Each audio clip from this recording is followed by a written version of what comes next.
Hey, hi, Michael DDA here. Thank you for joining me.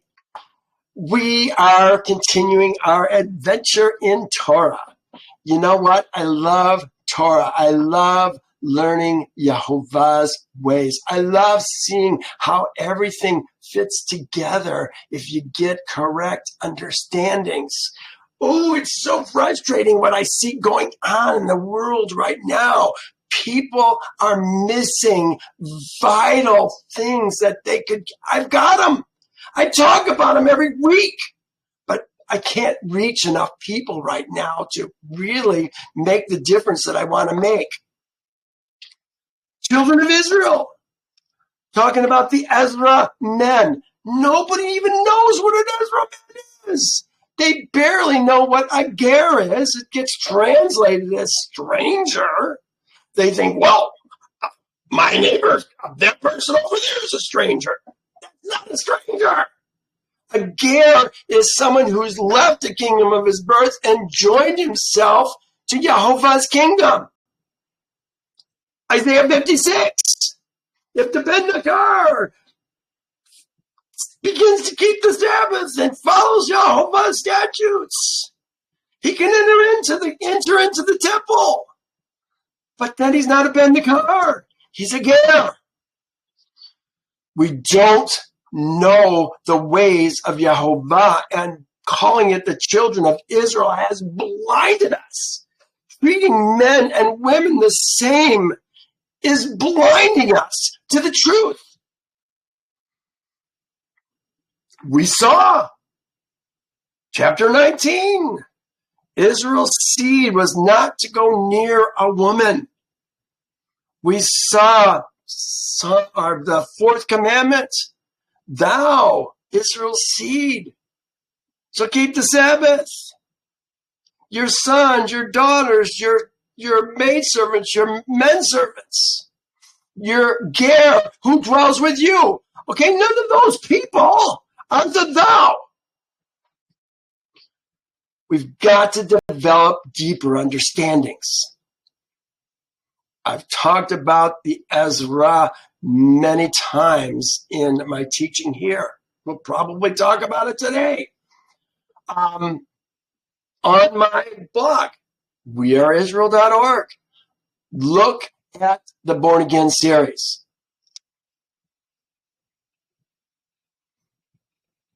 You're going to find out what it means, what the second birth is all about. We've learned lies. We have been psyoped by the Catholic Church, following their New Testament narrative. Who gave us the New Testament anyway? Nobody even thinks about it. Did the Hebrews add the New Testament to the Hebrew scriptures? No. The Catholic Church did. They gave you Jesus, the golden calf of the modern age, the one who's going to replace Yehovah. Shoot, we're just about ready to get into the golden calf here in the next few chapters. What, we're on chapter 24 by 32 or 33. They're going to be creating the golden calf, replacing Yehovah, worshiping the golden calf. They've already told Yehovah once, all that you say we'll do. They said that in 19. They're going to say it today. Well, at chapter 20, Moses, towards the end of that chapter, went back up on the mountain to talk with Yehovah. Yehovah gave him judgments. It says here in, I believe it was 23. Oh, no, not 23. It must be 21. Yeah, 21. These are the judgments. So for 21, 22, and 23, Yehovah has given us a bunch of judgments.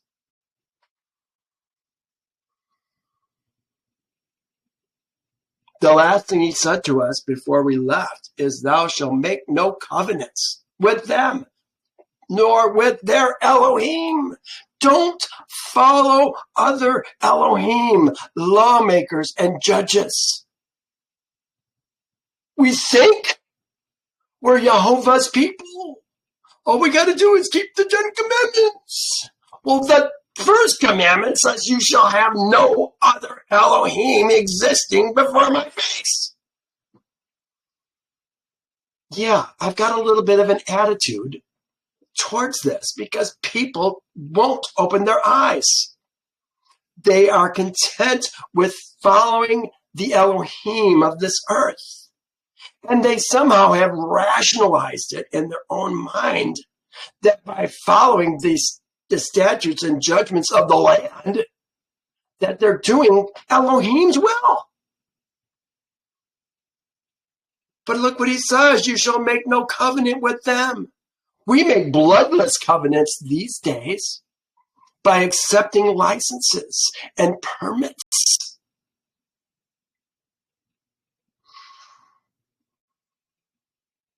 They shall not dwell in your land, lest they make you sin. For if you serve these Elohim, lawmakers and judges, it shall surely be a snare to you. And that's exactly what's going on. Well, here we are, starting chapter 24. There's only 18 verses, 20 verses, 18 verses. There's a lot here. He says, and isn't this weird? Now he said to Moses, this is Yehovah. Why is Yehovah talk in the third person? Now he said to Moses, come up to Yehovah, you and Aaron and Nadab and Abihu and the 70 elders of Israel and worship from afar. We're going to come closer, but we're still going to worship from afar, apparently. Who are the 70 elders? Where do we get 70 elders? We're going to see here in chapter 4, he's going to talk about 12 pillars, according to the 12 tribes of Israel. Do we have 12 tribes or do we have 13 tribes? Remember, Joseph is not a tribe. Manasseh and Ephraim were adopted by Jacob. And so we really have 13 tribes. Unless they're not going to count Levi, but Levi hasn't been set apart as Levites for Yehovah yet. So these are all questions that I have to ask. He says, here, Nadab and Abihu. Why would Yehovah only ask for Aaron to bring up Nadab and Abihu? He had 4 sons. Eleazar and Ithamar were also sons. If Moses is 80 and Aaron is 3 years older than Moses, seems to me that his sons could be pretty mature sons. Now, maybe I should take that with a grain of salt. Because when Moses took his wife, I'm spacing out on what his wife is right now, they have still, I guess, pretty young sons. Because they were just being circumcised when Moses was going to Egypt to free Israel. And so what has it been? A year and a half since they came out? Or since Moses went into Egypt? They've just been out for a couple months. But these are all men. The elders. Where do the elders come from? Why 70? They use 70 periodically. Numbers 11 talks about 70 elders. Gather to me the 70 men of the elders of Israel, whom you know to be elders of the people and officers over them. Bring them to the tabernacle of meeting. if we have 12 tribes, 70 elders, 6 would be 72 if we had 6 from each tribe. Where do they come from? I don't know. These are all questions that I have. First of all, these are all men. But where are the other 2 sons of Aaron? Why were they not invited? How old are these sons? Moses is around 80. Aaron is 3 years older. So all 4 sons could easily be married. Did they have sons yet? We don't know why this is happening. Why would Yehovah only invite the 2? I don't know. Here's the sons, Nadab, Abihu, Eleazar, and Ithamar. To Aaron were born, there they are. His wife was Elisheva. All right. Moses alone shall come near Yehovah. So he's saying, bring him up and worship from far. This word worship is this word here, shakah. We think, glory, hallelujah. That's the worship that we know. This is more prostrate. Be prostrate before Yehovah. I don't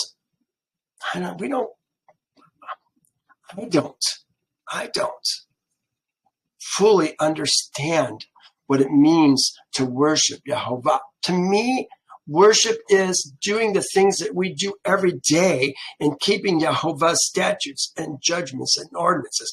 That's a form of worship. But this is prostrate. He's talking about them being prostrate before Yehovah. And he says, and Moses alone shall come near to Yehovah, but they shall not come near, nor shall the people go up with them. So he's bringing up the elders, the 70 elders, but the people, remember the people, it's not lady people. These are all the Ezra men who are at the foot of Sinai right now. Raphadim is where the women and the children and the ger and the male and female servants are. Don't bring up the people. Bring up the elders of the people.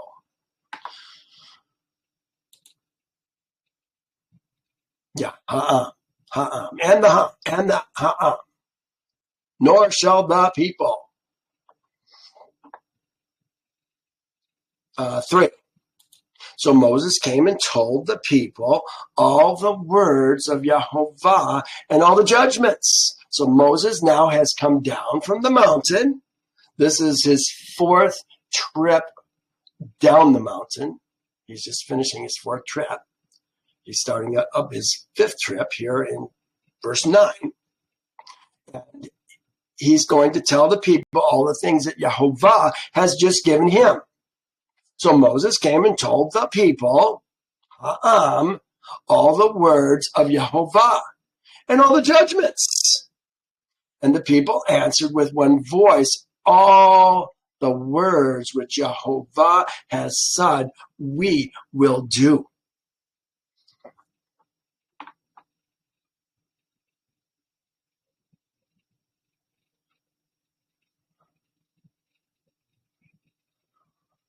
How long was Moses gone? 3 chapters. Was it just overnight? Was he writing them down as he went? It says he's going to write them down now. Next verse. Well, here, let me just see what I have here. All the words which Yehovah did. This is how we want to live. All the words which Yehovah has said, we will do. I'm talking to men. I'm not talking to lady people. I'm talking to men people. Men need to leave the kingdom of their birth, join themselves to Yehovah, and learn to follow his statutes and judgments and ordinances. We're about to enter into a new world where doing that, leaving the kingdom of your birth, is going to be much easier. I've had to live without a social security number for 25 years. Has it been easy? No, but there's ways to do it. I've lived without a driver's license for 25 years. really I should say a valid driver's license, 20 years without a driver's license. But I've lived 25 years without a valid driver's license. There's ways to do it.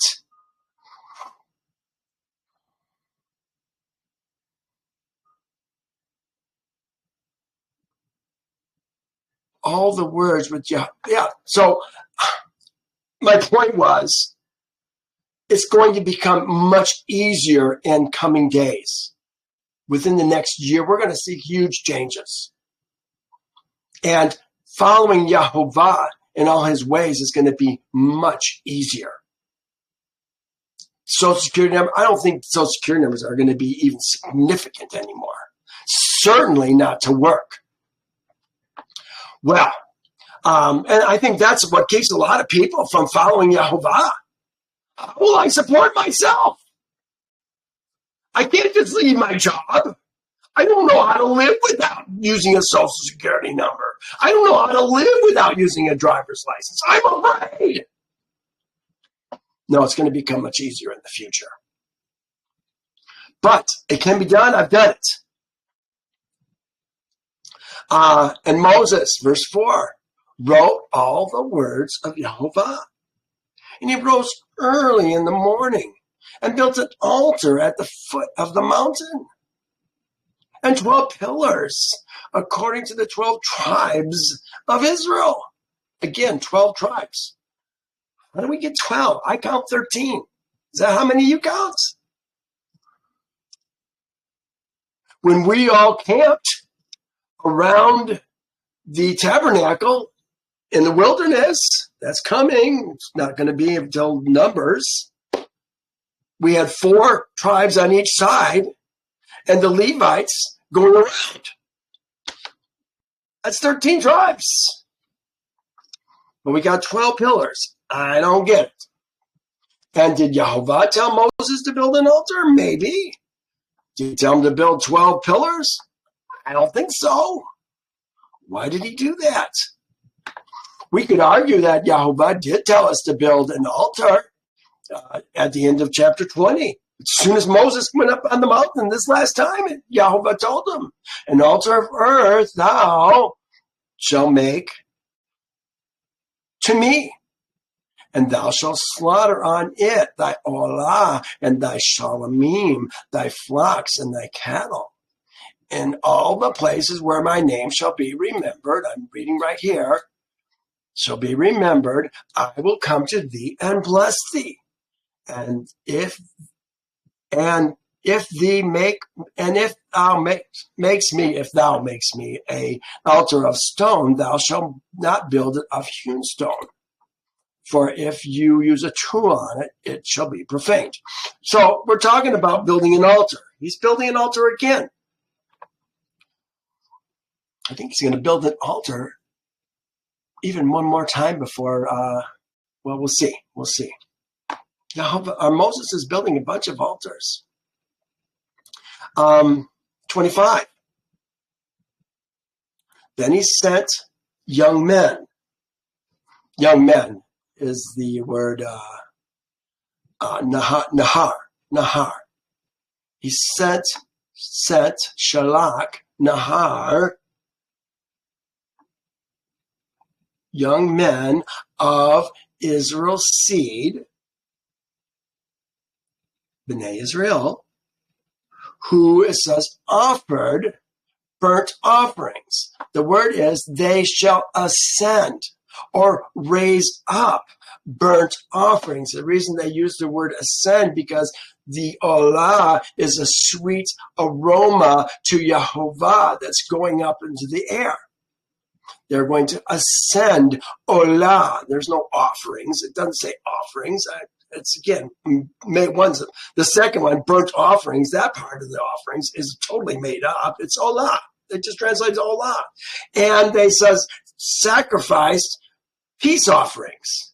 And what it actually says is, and they slaughtered slaughters of shalamim. Slaughtered slaughters. One is being used as a verb, slaughter as a verb, and then slaughter as a noun.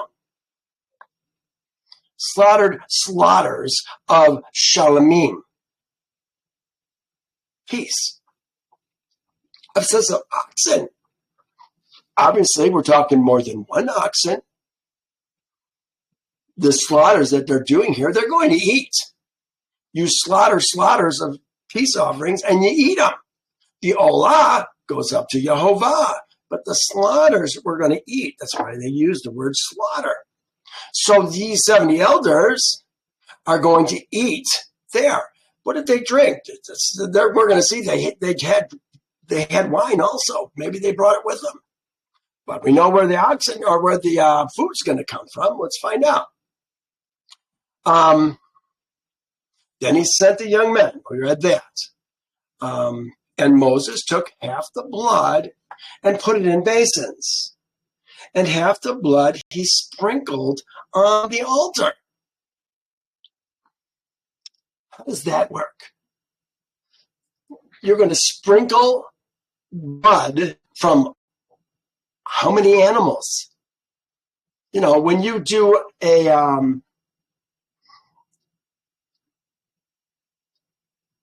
Pesach, slaughter a lamb or goat, just a small one. You get, you know, a quart, perhaps, of blood. Think what you're going to get if you do oxen. That's a lot of blood. And he says he's going to put it in. He took half the blood and put it in a basin, and half the blood he sprinkled on the altar. How do you sprinkle it on the altar? Has anybody sprinkled blood on an altar in Torah before? I mean, sometimes we anoint the I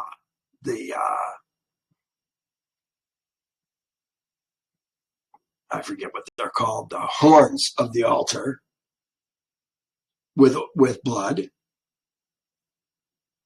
But sprinkle, where does this even come from?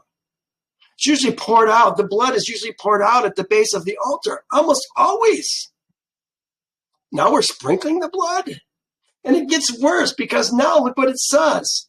But this is the blood of all the oxen. No, is this the blood of all the oxen? That's a lot of blood and a whole lot of sprinkling.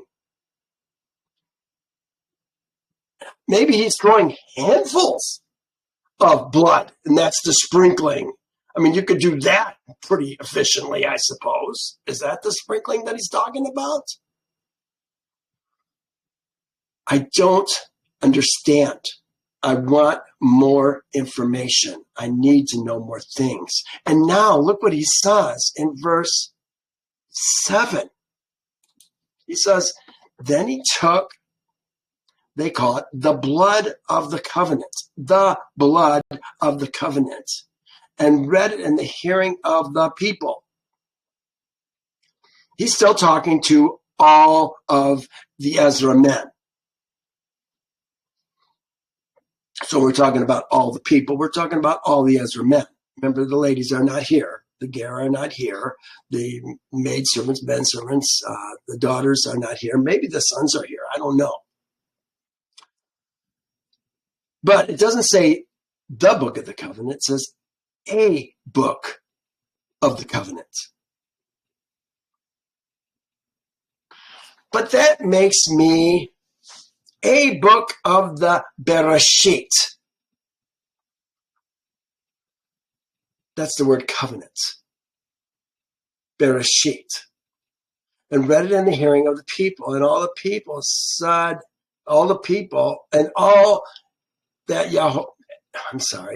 they said, all that Yehovah has said we will do and be obedient. The words that they're using here are will do, asa, and Hashem, or Shema, hear and obey. We will hear and obey. A book of the covenant. These are the words that Moses just wrote. Look at verse 4. And Moses, I'm trying to color code this so we can kind of see how it fits together. And Moses wrote all the words of Yehovah. These are the words that Yehovah just gave him about the judgments. This is not the commandments. This is not any of the other laws regarding what we eat, how we live. This is just the few things that Moses just got from Yehovah in these past 3 chapters. So when we talk about a book of the covenant, see, you talk about the book of the covenant, then it makes it sound like it's complete. But it's a book of the covenant, a book of the covenant. Here it is. It's Sefer Ha-Bereshit. A book of the covenant, not the book of the covenant. But what's the covenant? I'm going to entitle this The Covenant for today. My girlfriend read it. She said, oh, it's about the covenant. I went, oh, yes and no. Michael. What is the covenant? We don't have really a full understanding of what's going on. Here is Genesis 15 or Genesis 17. Yehovah says, this is my berit, my cutting. It gets translated, my cutting, my cutting. The book of the cutting, the book of the covenants. They go together. Which you shall keep between me and you, and no, which you shall keep. This is my cutting, which ye, it says ye, I have ye, I made a difference for that, which ye shall keep between me and you and thy seed after thee. Circumcise among y'all every male. Circumcision is the berit. Here, I think I've got it down here. No, I don't. I've got it on the next page. We'll talk about it again. So circumcision, this is my cutting. This is my berit. It's the cutting.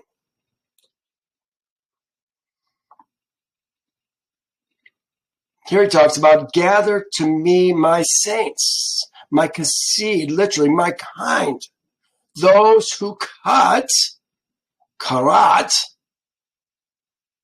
those who cut my covenant, berit, there it is again, berit, with me by slaughter. I think we're talking about the Passover.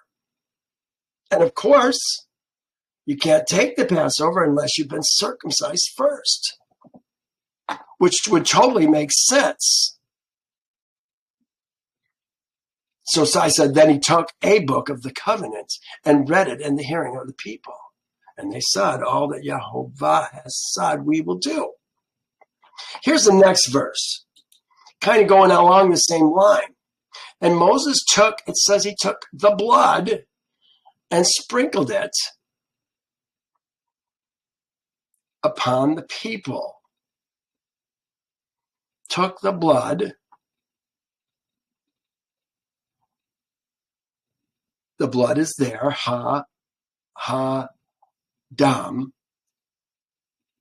in a bowl, and threw it on the people. Threw it on the people. Sprinkled it on the people. They said threw it on the people in ESV. That's the English Standard Version. That would make more sense. Threw it, sprinkle it. Have the blood. Again, there's not talking about a lot of blood. Of course, there's a lot of people too. But since when do we ever throw blood on people? Yehovah is pretty particular about what we do with blood. Generally speaking, blood goes into the ground. It doesn't get thrown on people. So why is this happening here? I have a lot of questions about this chapter. It seems to me like a bit of muddy water in some respects. It goes on and says, Moses took the blood, sprinkled it on the people. I have it in green because it does say the blood. This is, but it doesn't have the blood here. This is, let me see if I have my note here. Where did I put it? Oh, this is blood. This is blood, the covenant. This is, I think it's almost saying this is the blood that seals the covenant, perhaps. Or, are we talking about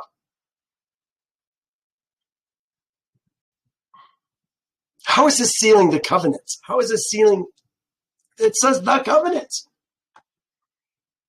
The covenant, ha-bershit, which Yehovah has cut with you, man, when he gave you all these words. Remember, all these men are Ezra men. All these men are men who are circumcised, partook in the Passover, and became Ezra men. They are separated to Yehovah as his sons. Or son, you could say, because remember, there is no plural of Ezra. He says, let my firstborn, my son, go that he may serve me. These are the men that he's talking about. They're here now at the mountain. Well, Bereshit, I think, is very interesting. It says a covenant is instituted through a sacrifice, a slaughter of a choice fatted animal, which is cut into two, and the parties of the covenants pass through the pieces.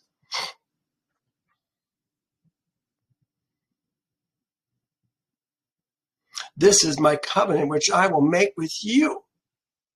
Talking about circumcision. Passing through the pieces.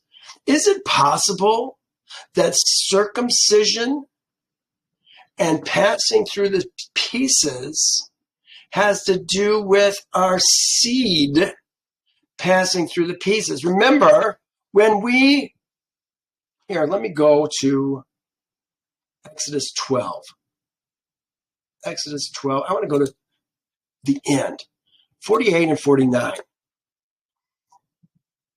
Here it says, and when a stranger dwells with you and wants to keep the Passover to Yehovah, let all his males be circumcised, and that let him come near and keep it. And he shall become an Ezrach of the land. An Ezrach, the native of the land. An Ezrach. The land's Ezrach is really what it says. Remember, it's all about the seed and the land, the seed and the land. The seed is the Ezrach, and the land is Israel. No uncircumcised person shall eat it. Now look what he says. One law shall be for the native born and for the stranger who dwells among you. We have the same law, but it applies to each group differently. This is the law that Yehovah is starting to give people that goes along with the covenant that they're making with Yehovah. When you make an arrangement, what did he just say? Here, let's go back to what we just read. I think this is it. The definition. A covenant is instituted through a sacrifice sacrifice of choice fatted animals, which is cut into two, and the parties of the covenant pass through the pieces. If one of the party fails to meet the agreements of the covenant, see, this is what we're talking about now, the agreements of the covenant. Is this all of the agreements of the covenants? Or is just the agreements that Moses has just received from Yehovah in the last 3 chapters? You see, there's much more coming. To make this all about the covenant, I think it makes for misunderstandings. Here, I will establish my covenant between me and you. This is Genesis 17, again. Between me and thee, thy descendants and thy descendants after thee, after you, in their generations, for an everlasting covenant, to be Elohim to you, lawmaker and judge to you, and your seed after you. Your seed after you. This is why I'm wondering about passing through the covenants of the circumcision, is where our seed has gone through. They've gone through the covenants. Just some thoughts that are going through my mind. Also, I give to thee and thy seed after thee the land in which thou art a stranger, a ger, all the land of Canaan. See, this is what we're talking about, the land and the seed, as an everlasting possession. And I will be their Elohim, no other Elohim but Yehovah. And Elohim said to Abram, as for thee, thou shalt keep my covenant, thou and thy seed after you throughout your generations. This is my covenant, which you shall keep between me and you and your seed after thee. Every male among thee shall be circumcised, and thou shalt be circumcised in the flesh of your foreskin, thy foreskin. And it shall be a sign of the covenant between me and thee. Well, I've been circumcised my whole life, but I didn't keep Yehovah's commandments until just before I kept the Passover for the very first time. Because I became a ger when I left the kingdom of my birth, gave back my driver's license, stopped using my social security number, and now I'm going to follow Yehovah's statutes, judgments, and ordinances. But once a man is circumcised, all his seed passes through the pieces. I really think that's what we're talking about. Is circumcision the covenant? It's a sign of the covenant, which a man does before he becomes spiritually born son of Yehovah at Passover. Here, this is Exodus 19. You have seen what I did to the Egyptians and how I bore you on eagle's wings and brought you to myself here at the mountain. Now, therefore, if you will indeed obey my voice and keep my covenant, then you shall be a special obey my voice and keep my covenant. Obey my voice and keeping my covenant. Is that the same thing? They've already become Ezra men.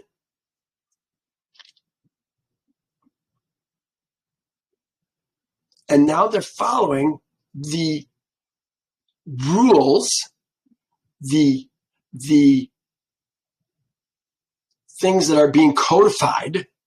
I think that's what Moses wrote all the words of Yehovah, a book of the covenant. This is a portion of the covenant. If you will do that, you will be a special treasure to me above all the people of the earth, for all the earth is mine. The covenant is all about the words of Yehovah to his Ezra men.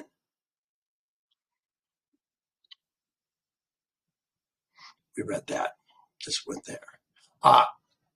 As a man willingly obeys Yehovah, so a woman willingly obeys her man. Remember, I told you we've got to understand the differences between a man and a woman. A man is obligated to follow Yehovah. First, he's got to leave the kingdom of his birth. A woman, a little bit easier, I think. She just has to learn to follow her man. Does her man keep the commandments? Maybe not. But if she's following her man, I think she's doing the things that she's supposed to do. Encourage your man to follow Yehovah if you can. But I think there's a safety in following your man. Just following your man, ladies. Well, chapter 9, or number 9. It says, then Moses went up. So now he's going partially up. Also Aaron, Nadab, Abihu, and the 70 elders of Israel. I put this this is his fifth time up the mountain. Moses starts going up the mountain, but he and Joshua will go further. So here's what's going to happen now. And they saw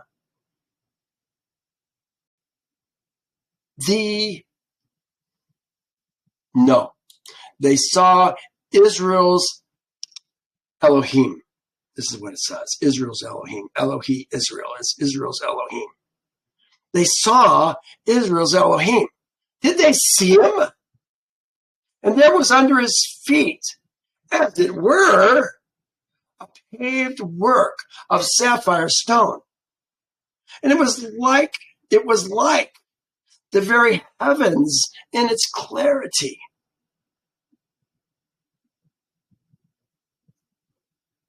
Did they see this? Did they see Israel's Elohim? I think it's a vision. Could this be a mass vision?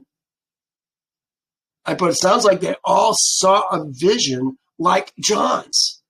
Look what it says in Revelation. And I hate quoting anything from the New Testament. Before the throne, there was a sea of glass like crystal. And in the midst of the throne and around the throne were four living creatures full of eyes, front and back. Is this a vision? Can a man see Elohim? Look what it says here in 33. Thou, talking to Moses, cannot see my face, for no man can see me and live. If Yehovah is spirit, what did they see? Anytime we see Yehovah, it's in smoke or fire. Pillars of fire and smoke. We're going to see that even as we go through these next few verses.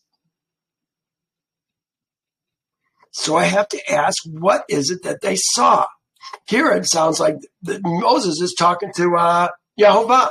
And it came to pass, this is 33 also, 33, 9 through 11. And it came to pass, when Moses entered the tent, that the pillar of cloud descended and stood at the door of the tent. It's his tent. They call it a tabernacle. And Yehovah talked with Moses. All the people saw the pillar of cloud standing at the tabernacle door. And all the people rose and worshiped, each man, each is the word they're using there, in his tent door.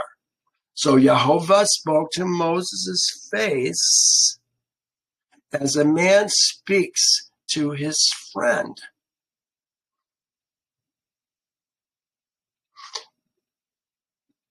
Yehovah, this cloud, is being anthropomorphized to make it look like it's Yehovah standing in the door, but it's the fire standing in the door. It's the smoke standing in the door. The cloud standing in the door. We can't see Yehovah.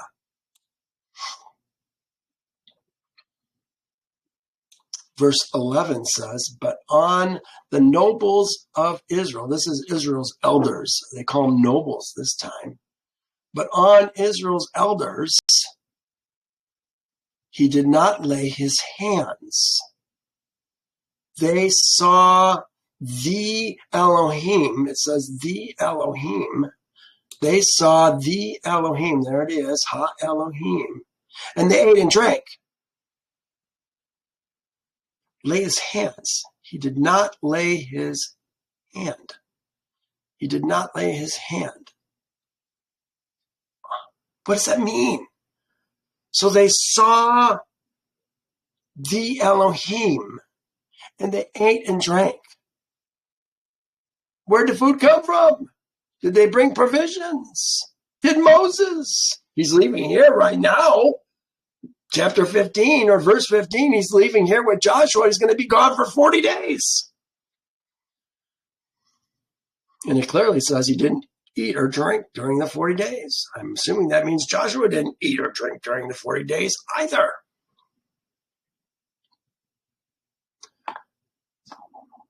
I have so many questions. Can you tell I have a few questions?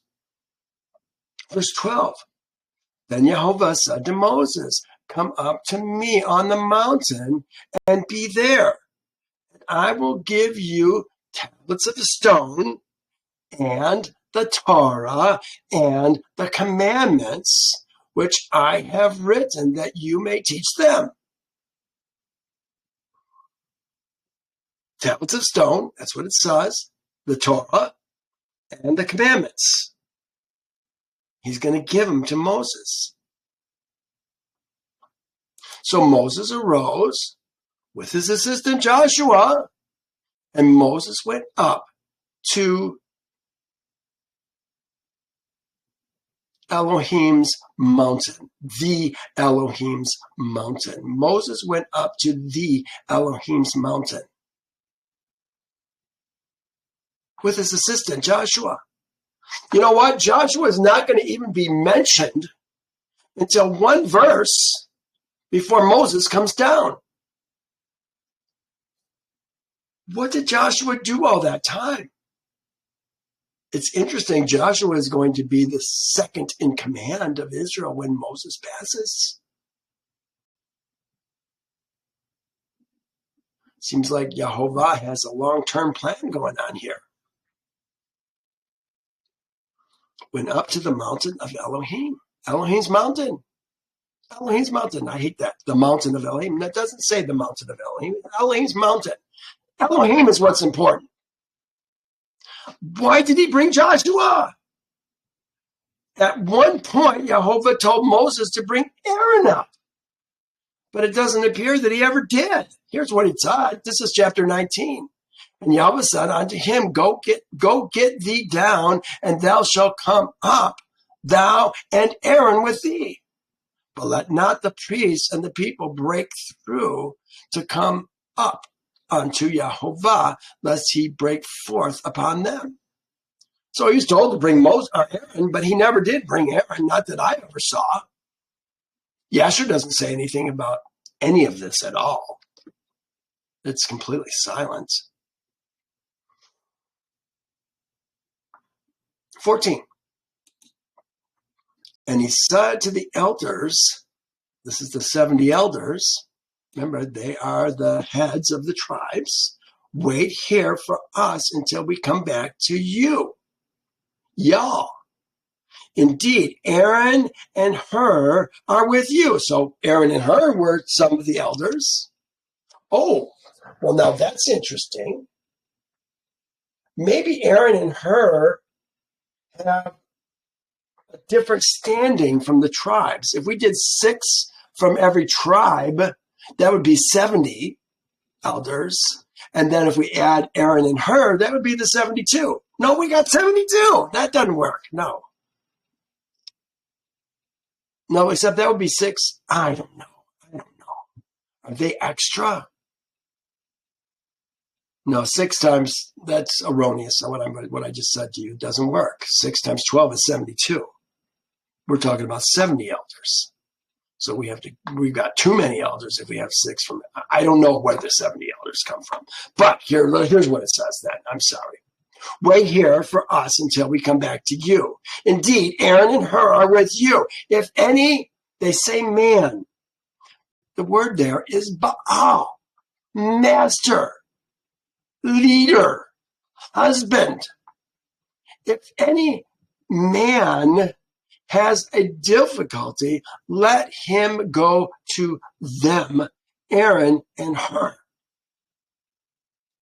So this is more than just man. This is a leader that he's talking to. The leaders are going to go to Aaron and Hur instead of Moses. So then it says, then Moses went up into the mountain, and a cloud covered the mountain. This is Moses' 5th time up the mountain. He's going to be gone 40 days and 40 nights. He's not coming back until Exodus 32. 14. And what we're going to do during that time is we're going to talk about how the tabernacle is going to be built.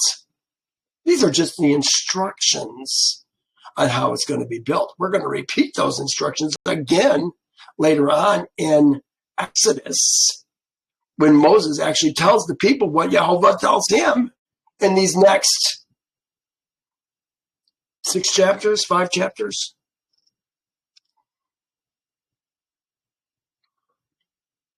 Then Moses went up to the mountain. Now, this is Moses and Joshua. He's going with his assistant Joshua. And the cloud covered the mountain. A cloud. Now, Yehovah's glory, now Yehovah's glory rested on Mount Sinai. And the cloud covered it for 6 days. The glory, this is kavod. Here it is right here, kavod. Or kavod, perhaps. It says weight. This cloud that is representing Yehovah has weight. Honor is some of the ways that it's translated, but properly weight. Splendor, copiousness. Here it is, weight. It's the same word or very similar word that is being used in the 5th commandment, maybe, to honor your mother and your father. Kavod, honor. Kavod, kavad, thy mother and thy father, that thy days may be long on the earth. Give weight. This cloud has weight. You can feel the weight of the cloud. It says the Yehovah's glory rested on Mount Sinai, and the cloud covered it 6 days. And on the 7th day, he called to Moses out of the midst of the cloud. This is interesting. I think it's neat that things are happening on the Sabbath. They went up to the mountain with the elders on the Sabbath. They were gone 6 days in the cloud.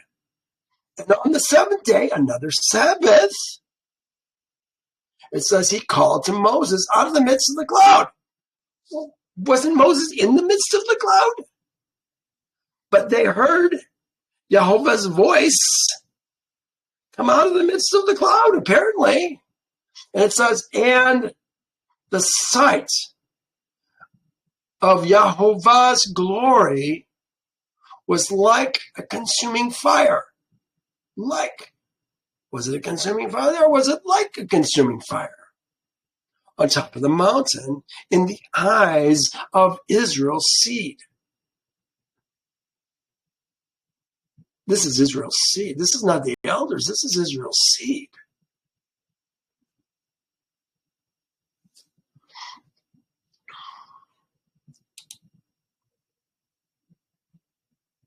I put Israel's seed is still at the foot of Elohim's mountain.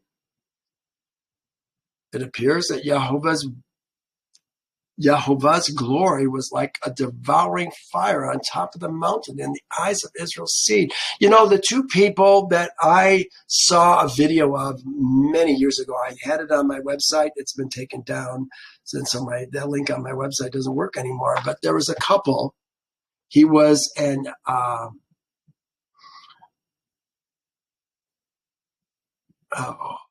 what do you call the guys that go into the land and look for minerals and the such? He was looking for oil, but he found Mount Sinai, and from the top, Mount Sinai was actually burnt. The rock on it was burnt, not deep, not the whole mountain, but the surface of the mountain was burnt. So maybe the fire was even real in a lot of senses. he saw from the mountain, they had the Elijah cave. You could look down, you could see where they had built the altar. Really fascinating video. But you can't get up there anymore. They've put a fence around it. So in the sight of Yehovah's glory was like a consuming fire on the top of the mountain in the eyes of Israel's seed. Ladies didn't see this. The men saw this. The Ezrach men saw this. So Moses went into the midst of the cloud and went up into the mountain. Now this is Moses. It says Moses, but we know he had an assistant. Joshua was with him. They went up into the mountain, and Moses was in the mountain 40 days and 40 nights. Well, we're going to stop here. The very next chapter, we're going to start talking about the instructions that Yehovah is receiving, that Moses is receiving from Yehovah concerning the building of the ark. And I think it's so interesting that the ark is going to be built from the inside out, not the outside in. You know, we build a house. We do a foundation, but that's the outside also. And then we build a frame, and then we build in. Yehovah builds from the inside out. Oh, I think that's very interesting. We're going to talk about that next week. You guys, thank you for joining me. We will see you next time. Have a wonderful day. Yehovah bless you and keep you. Bye now.